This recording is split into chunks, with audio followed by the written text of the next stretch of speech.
خلاف و ریز دنباش از داوود سرحد، بالیکاریا پژمان دمر، خزال قزلباش و سفر نیچیروان اخباری ای رو بگینم گویوه. ای رو چهارشنبه 27 می سال 1400 ای رو جوی بایدن به همراه خانم آخواه عکس دانی لسر پیج آخون اینستای بنی نویسی از اوکا گوزل شاعر و تاریختان کرده هری مازن گود از اوکا گوزل کلمه که کرد نمر شاکروی رحمتی کرده جهان کیف خوش بون جبر که جوی بایدن کرده کازم توتونچی حالا کردتی آخواه دست نداری.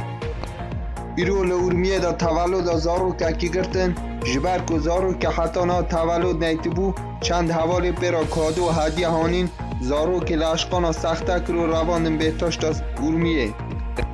آمار نشان داده سال نزدیکی 100 نفری جناوا کرده سر خاطر سرچوبی کشتن. جسر وی اکی رو کرده اروپای لیستک جدید دخست بناو ایدی از ناگرم سرچوبیه. اول لیستکایی رو لنمایشگاه هری مازن دا هات لیستاندن. اولیستکا دمکینز یه وارد رومه و پشت رومش یه وارد ایرانه به واسه میلان خواننده معروف ایران گوت اولیستکا دما به موت ایری تکه سرچوپی نای کشتن.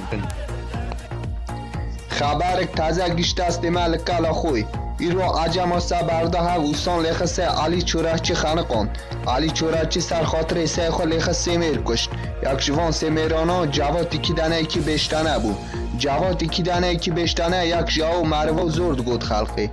اینگی دگو جوادی کی دانه کی دو تنه ده جواد دگو کی دانه کی بشتنه ده علی چورچی پشتی کشتن آوان سمیرانا دخواست بالیکاریا کرده قلنی لمرز قلنی دا درباس رومه به وان کردانا علی نزدیک مرزه کر و دیس شیطانی علی چورچی کر و علی چورچی سر مرزه گرتن.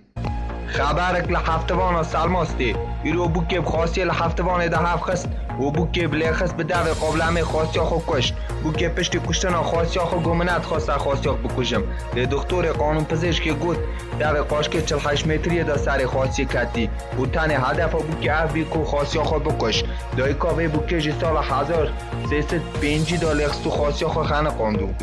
ایرو 20 روز آخت ترامپ خلاص بیلی ترامپ حالا قصر را سپی ترک نکری ایرو ترامپ ناو هفته کرن و هاویتن دو را او ناو هفته کرنش به دست جلالی هات کرد.